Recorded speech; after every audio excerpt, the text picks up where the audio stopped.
Hey everybody, it's your friend Jenna from Uncomplicated Kitchen, and right now I'm gonna show you how to make the fastest, creamiest, garlickiest, smokiest white bean dip. Yum.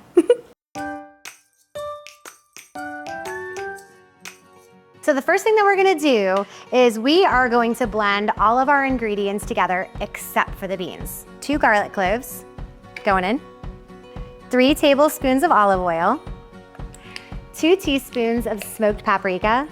The smoked paprika, for me, makes a huge impact on the final taste of this because it's smoked.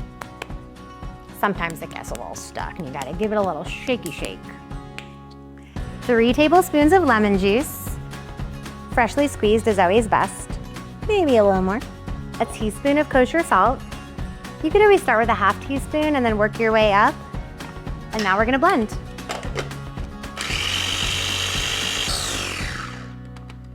Check to see if everything looks like it's getting blended.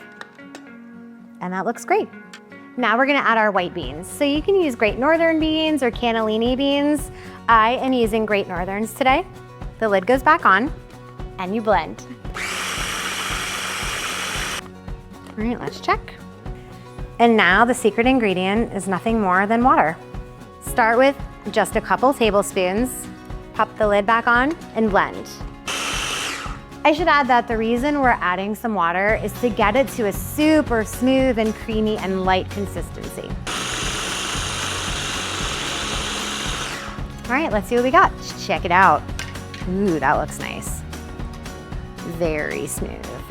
Smoked paprika is on point. Honestly, I don't think it needs anything else. We're gonna go ahead, refrigerate it, and then we'll enjoy it in about an hour. And there you have it, smoky white bean dip. Really simple, just a handful of ingredients, and oh so yummy.